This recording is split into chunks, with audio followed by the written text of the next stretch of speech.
수렁 가운데 주님께 닿을 수 없던 우리, 어두운 밤 중에 하늘을 향해 주의 이름 나 부를 때, 어둠을 뚫고 오신 주 사랑 나의 절망 거두셨네. 주님의 공로 다 이루셨네. 주 예수 나의 산소망.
찬양 좋으시죠?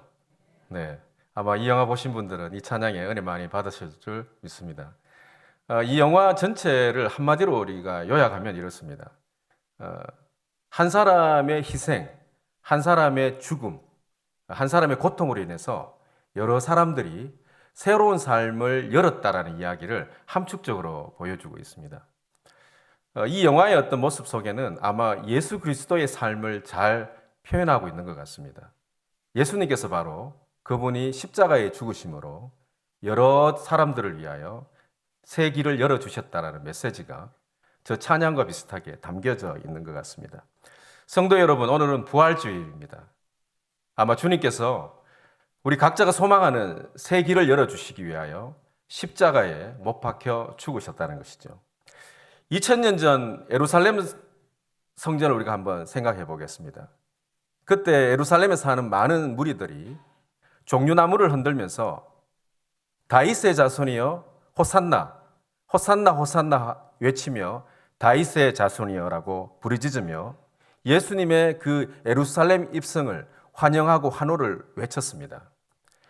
왜 그랬을까요? 아마 그들은 그 예수가 자기들에게 새로운 길을 열어주기를 바랬다는 것이죠. 왜냐하면 그 무리들은 많은 고통과 억압 속에 살았던 사람들입니다. 특히 로마 제국에 의해서 세금도 뜯기고 또 그들이 희망 없이 굴욕을 당하고 끌려가는 인생들을 살았던 것이죠. 그리고 또 제사장들과 율법 종교주의자들에 의해서 비웃음을 당하고 또 천대받으며 율법을 지키지 않는 자라고 하면서 그들을 무시하기도 했었습니다. 그런데 예수라는 자가 나타났습니다. 그는 사랑이 넘치는 것 같고 많은 사람들을 먹이시고 기적을 베푸셨던 그 예수님이 이제는 예루살렘 성전으로 들어가실 때 그들이 왜 환호를 했을까요? 이제 그분이 우리에게 새 길을 열어주고 현재의 그 로마 제국을 뒤집어 엎을 만한 그런 능력과 힘 있는 자로 그들은 생각했습니다. 하지만 사실 예수님께서는 그들이 원하는 방식으로 그 길을 가지 않으셨다라는 것이죠. 피냄새가 나고 죽음의 그림자가 짙게 깔린 사형장으로 끌려가는 십자가의 길을 걸어가셨다는 사실에 그들은 다 실망하고 예수님이 십자가에 못 박혀 죽으실 때에 다 도망가 버렸습니다. 그들이 내린 결론은 그들이 원하는 새 길을 주님께서는 열어주지 않으셨다라는 것이죠. 그런데 오늘 본문의 말씀에 보면 주님께서는 어떻게 우리에게 새 길을 여셨는지 세 가지 단계를 통하여 우리에게 말씀하고 있습니다. 과연 주님은 어떤 방식으로 우리를 향하여 그 무리를 향하여 새 길을 여셨는지 한번 오늘 본문을 통하여 은혜를 나누고자 합니다.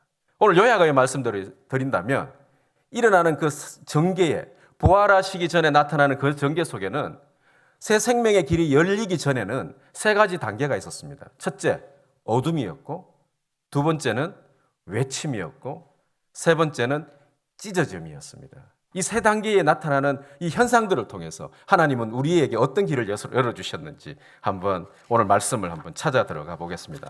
첫째, 뭐냐 하면 바로 예수님이 경험하신 것은 어둠의 사건이었습니다. 어둠은 어떤 것을 의미하는가요? 여러분 마가복음 15장 33절에 제6시가 되매 온 땅에 어둠이 임하여 제9시까지 계속하더니 이렇게 말씀을 전하고 있습니다. 이 말씀을 우리가 한번 깊이 한번 생각하면 그 어둠은 도대체 어떤 어둠인가? 그래서 과학자들은 이렇게 생각하죠.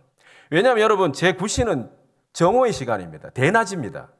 대낮에 그 해가 가렸다라는 것은 일식의 현상이 아닌가? 아니면 먹구름이 다가와서 그 순간 해를 가린 건 아닌가? 이런 여러 가지 과학적인 어떤 설들을 이야기하지만 우리는 알 수가 없습니다. 2000년 전에 예수님께서 십자가에 못 박히셨을 때 어떤 일이 일어났는지는 우리는 알 수가 없는 것이죠. 하지만 이 어둠이 가지고 있는 상징은 뭘까요? 하필 그때에 짙은 어둠이 예수님이 십자가의 형장 위에 그 어둠이 가득했다라는 것입니다. 이 어둠이 가지고 있는 상징적인 의미는 뭐냐면 심판입니다. 아모스의 말씀을 한번 읽어보도록 하겠습니다. 주 여호와의 말씀이니라. 그날에 내가 해를 대낮에 지게 하여 백주에 땅을 캄캄하게 하며. 여기서 나타난 아모스가 전하고 있는 그 밤의 의미, 어둠의 의미는 뭐냐면 심판하시겠다는 겁니다. 하나님께서 이 백성들을 이제 그대로 두지 아니하고 그들이 나를 섬기지 아니하고 이방 신을 섬기고 나를 떠나서 그 율법을 지키지 않는 자들에게 이제 하나님께서 그들을 저주하고 심판하시겠다는 뜻을 가지고 있는 것이 바로 어둠입니다. 그런데 감사하게도 어둠의 의미 속에는 또 다른 의미가 있습니다. 그것이 뭐냐 하면 구속하시겠다는 뜻을 가지고 있습니다. 다음 화면을 보시겠습니다. 이 어둠에 있는 그 사건은 동시에 심판인 동시에 구속의 시작입니다. 왜 그러냐 하면 여러분 그 출애굽기에 10재앙이 나옵니다. 10재앙이 나오는데 마지막 재앙 장자들을 죽이기 전에 9번째 재앙이 뭔지 아시나요? 어둠이었습니다. 그 어둠은 하나님께서 애굽에 있는 첫 번째 낳는 모든 것들을 다 멸하기 위하여 그 어둠은 계속 지속되었습니다. 그런데 그 어둠만 주신 것은 아니죠. 심판만 주신 것이 아닙니다. 우리 한번 출애굽기 말씀을 한번 같이 읽어보도록 하겠습니다. 노란색 우리가 12절과 13절 같이 읽겠습니다. 시작. 내가 그 밤에 애굽 땅에 두루다니며 사람이나 짐승을 막론하고 애굽 땅에 있는 모든 처음 난 것들을 다 치고 애굽의 모든 신을 내가 심판하리라. 나는 여호와라.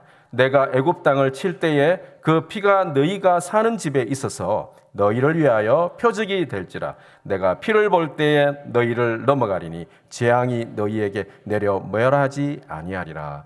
아멘. 어둠의 시작은 바로 구속의 시작이었습니다. 이스라엘 백성들, 하나님이 사랑하는 하나님의 백성들, 문설주에 피를 바르면 내가 넘어가겠다라는 것이죠. 구원에 이르기 시작하시겠다라는 뜻입니다. 단지 이 어둠은 죽음을 이야기하는 것이 아니라 심판을 이야기하는 것이 아니라 하나님을 믿는 백성에게 구원의 시작, 구속의 시작을 말씀하고 있습니다. 로마 제국은 무력과 착취로 자신들만의 탄탄한 대기를 걸어가셨지만 주님은 어떻게 가셨습니까? 자기를 내리시고 종의 몸으로 좁은 길을 가시며 그분이 십자가의 길을 통하여 우리에게 새로운 길을 여셨다는 것이죠. 어둠은 우리를 심판하는 시간, 어둠은 우리를 멸망의 시간이 아닌 믿는 자들, 하나님의 믿는 자들에게는 구속의 시작입니다. 여러분, 우리에게 어둠이 있나요? 지금 여러분들의 마음속에 어둠이 있습니까?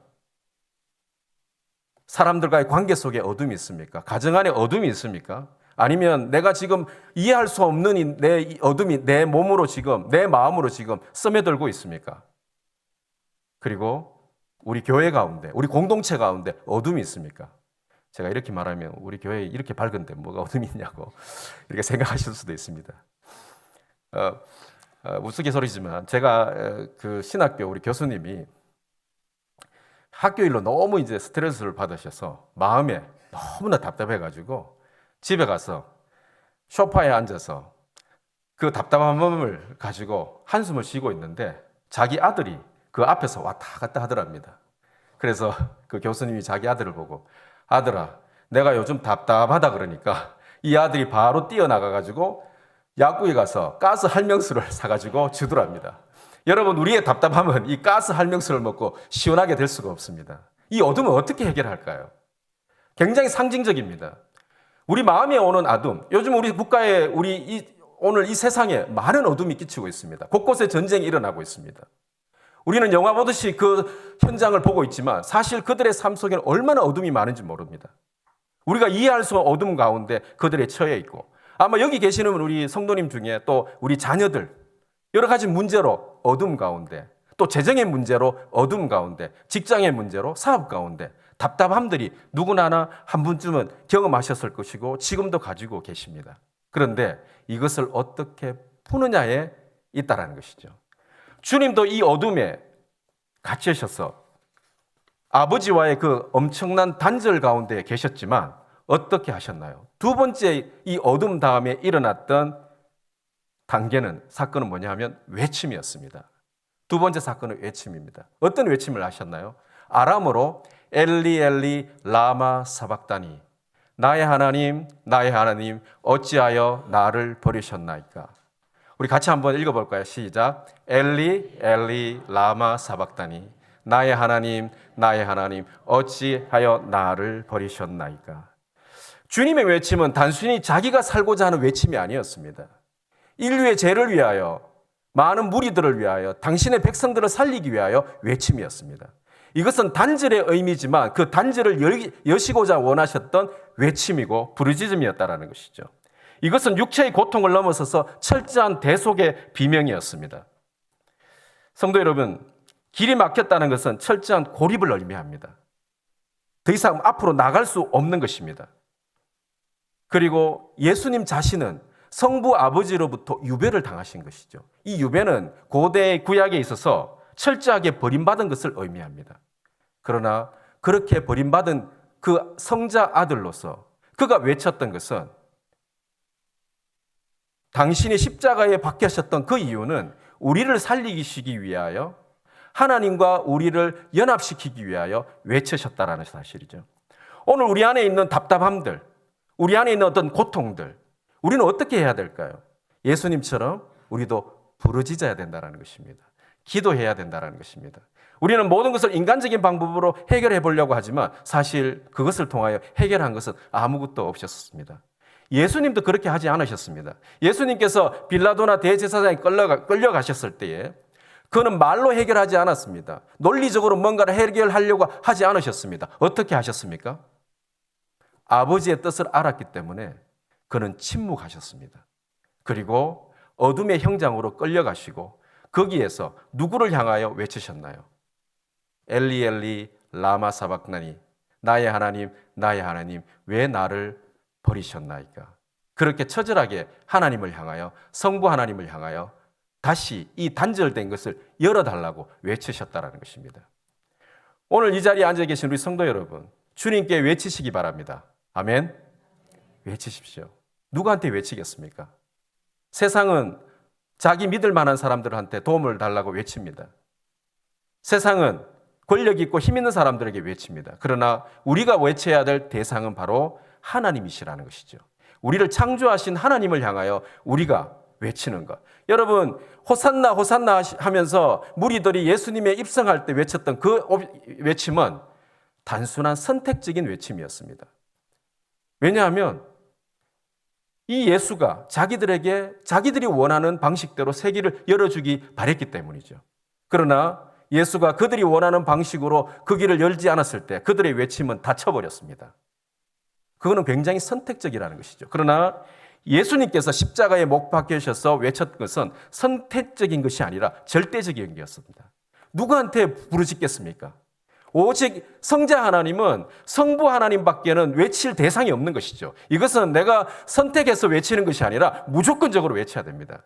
우리 그리스도인들이 외쳐야 할 대상은 바로 하나님이시라는 사실이죠. 그때야 비로소 어떤 일이 일어났나요? 세 번째 단계입니다. 바로 찢어짐이라는 것이죠. 찢어졌습니다. 뭐가 찢어졌나요? 성소의 휘장이 밑에서 아래로 찢어졌습니까? 아니면 위에서 아래로 찢어졌습니까? 위에서 아래로 찢어졌습니다. 여러분, 이 성소 휘장이 굉장히 thick하다합니다. 두꺼워요. 이 사람의 손으로 찢어질 수가 없습니다. 혹시나 밑에서는 찢어질 가능성이 있는지 모르겠습니다. 위에서는 찢어질 수가 없습니다. 이것은 하나님의 기적의 역사, 이적의 역사가 일어나지 않고 찢어질 수가 없는 것이죠. 혹시 하필이면 그날에 조금 대제사장한테 불만이 있었던 제사장이 사다리를 짚고 올라가가지고 칼로 가지고 잠시 위에다 찢어놓고 그날 밤에 내려왔다가 갑자기 천둥 소리에 찢어졌다? 뭐 그렇다면 그것도 기적입니다. 그러나 저것은 칼을 가지고 대고 찢어줄 만한 그런 어떤 휘장이 아니라는 것이죠. 굉장히 두껍습니다. 무겁고 두꺼운 휘장이라는 것이죠. 자, 그런데 이 휘장이 위에서 아래로 찢어졌다라는 것에 있어서 신학적인 세 가지 의미를 담고 있습니다. 한번 보겠습니다. 화면 잠시만 계속 띄워놓으십시오. 위에서 아래로 찢어졌다라는 것은 첫 번째 무엇을 의미냐 하면은 주권적인 하나님의 주권적인 은혜라는 것입니다. 사람의 힘으로 찢을 수 없는 이 두껍고 튼튼한 휘장이 사람이 손이 닿을 수 없는 위에서부터 아래로 찢어졌다라는 것이죠. 하나님과 인간 사이의 화목은 인간이 해낼 수 있는 것이 아니라 하나님께서 직접 내려오신다는 뜻입니다. 인간이 올라가서 하나님과 화목하는 것이 아니라 하나님께서 직접 내려오셔가지고 우리와 함께 연합하시고 그 화목을 이루시겠다라는 상징적인 의미를 이 휘장이 찢어짐을 말씀하고 있습니다. 두 번째 가지고 있는 것이 뭐냐면 구약시대 때의 제사의 종결입니다. 영원한 속죄라는 것이죠. 성전의 중심부인 지성소가 열린다는 것은 더 이상의 동물의 피로 인해서 반복적인 제사를 이제 더 이상 필요 없고 우주적인 선포의 사건입니다. 누구에 의해서? 예수 그리스도가 단번에 화목제물이 되셔서 영원한 속죄를 이루셨다는 것을 말씀하고 있습니다. 지금까지는 대제사장의 중심으로 예배를 드리고 저 휘장의 중심은 사람이었는지 모르지만 이제 하나님께서 직접 관여하시겠다는 것이죠. 저 당시에는 무리들과 대제사장들은 굉장히 거리가 멀었습니다. 말 그대로 위와 아래의 관계였죠. 그러나 하나님께서 그러한 것들의 인간의 그 교만함과 인간의 자기의 욕심을 다 꺾으시고 직접 내려오셔서 구약의 제사를 완전히 종결시키시고 영원한 속죄의 제사인 그분 스스로가 이제 우리의 대제사장이 되심을 말씀하고 있습니다. 세 번째로 뭐냐면 새로운 살 길을 열어주시기 위해서 저 휘장을 찢으셨다는 사실을 성경은 말씀하고 있습니다. 성경 말씀 한번 보겠습니다. 같이 읽겠습니다. 시작. 그 길은 우리를 위하여 휘장 가운데로 열어놓으신 새로운 살 길이요. 휘장은 곧 그의 육체니라. 그 휘장이 뭐라고요? 그리스도의 육체라고 말씀하고 있습니다. 휘장이 찢어졌습니다. 그것이 바로 그리스도의 육체라는 것이죠.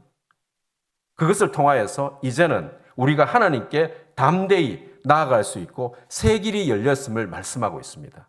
그 찢어짐으로 인하여서 휘장이 찢어진 것이 바로 그 육체가 찢어진 것. 예수님이 십자가에 못 박히신 그 자체가 그 몸이 찢겨진 사건이 그냥 단순한 한 인간의 어떤 몸이 찢겨서 버려지는 것이 아니라 누구를 위하여 찢겨졌다는 것입니까? 우리에게 새 길을 열기 위하여 찢어졌다는 것입니다. 오늘 우리의 신앙 가운데 그리스도의 찢어짐이 우리 삶 가운데 경험되시기를 주님의 이름으로 축복합니다. 우리는 지금까지 인간의 길을 쫓아왔습니다. 사람의 길을 쫓아갑니다. 그러나 그 길을 통하여 우리는 새 길을 열 수가 없다라는 것이죠. 그런데 이 새 길을 첫 번째 경험한 사람이 있습니다. 누군가요? 바로 이방인 백부장이었습니다. 한번 화면을 보겠습니다. 이 사람이 이렇게 고백합니다. 오늘 본문에 보면 이 세기를 첫 경험을 한 이 사람은 진실로 하나님의 아들이었도다. 여러분, 이방인 백부장이 저 고백을 한다는 것 자체가 정상적이지 않습니다. 왜냐하면 오직 그들에게 하나님 아들은 누구라고요? 황제였습니다. 저렇게 볼품없는 십자가에 못 박힌 한 남자의 모습이 하나님의 아들이라고 고백할 수 있었던 것은 그가 유일하게 그 자리에서 하나님의 아들이심을 경험했다라는 것이죠. 영국의 신학자 톰 나이트는 이 이야기를 이렇게 통찰합니다. 이방인 백부장이 하나님의 아들이라고 고백했던 이 부분에 대하여 어떻게 통찰하느냐 하면, 하나님의 아들은 무력으로 세상을 짓밟으며 로마의 길을 닦았던 로마 황제에게만 바쳐지던 권력의 상징이었습니다. 그런데 황제의 무기였던 이 이방인 군인이 가장 처참하게 죽어간 사형수 앞에서 당신만이 온 세상을 다스리시는 진짜 주님이십니다라며 온전한 항복을 선언한 것입니다. 황제의 길이 아니라 십자가의 길이 참된 왕의 길임을 인정한 역설적인 대관식의 절정이라고 그는 표현하고 있습니다. 여러분, 우리가 십자가를 보면서 저러한 고백들이 우리 삶 가운데 일어나야 되며, 또한 우리 이웃과 믿지 않는 저 세상에 있는, 요즘 트럼프를 보면 트럼프 왕국을 만들려고 하는 것 같아요. 요즘 트럼프가 요즘 저 사람은 왕 되고 싶어 하는 거 아닌가를 언제 캐치했느냐 하면, 한 번은 TV 아나운서가 이제 묻기를, 이번에 당신은 저기 로마의 교황이 누가 될 거냐라고 이렇게 질문을 했는데, 본인이 입에서 내가 되고 싶다라고 이야기를 하더라고요. 그래서 제가 저런 입술에서 나오는 이야기는 자기가 왕이 되고 싶구나. 여러분, 인간의 교만은 끝이 없습니다. 인간은 누구나 다 로마의 길을 걸으려고 합니다. 즉, 사람의 피를 흘려서 자기가 왕이 되고 싶어 하는 것이죠. 그러나 주님은 반대로 자기가 피를 흘려서 모든 사람들에게 새 길을 열어주셨다는 것입니다. 여러분, 우리의 새 길은 세상적인 어떤 만족을 위한 새 길이 아니라 그 이상에 넘어가는 것입니다. 오늘 우리 자녀들에게, 또 우리 교회에게, 우리 가정에게 유일하게 새 길을 열어주시는 분은 누구신가요? 오직 예수 그리스도밖에 없다라는 사실을 우리는 고백할 필요가 있습니다. 여러분, 서울 참빛교회 오늘 어떤 상황입니까? 우리는 과연 새 길을 가는 어둠 가운데 있습니까? 그러나 감사하십시오. 어둠이 짙어지면 짙어질수록 우리의 부르짖음은 더욱더 강렬해야 된다는 것이죠. 누구를 향하여서요? 하나님을 향하여. 그때야 비로소 하나님께서 우리에게 알 수 없는 새 길을 열어주실 줄 믿습니다. 그것을 기대하시고 주님께서 우리에게 참된 새 길을 열어주실 것을 여러분의 가정과 여러분의 자녀와 여러분의 그 공동체 안에 있기를 주님의 이름으로 축복합니다.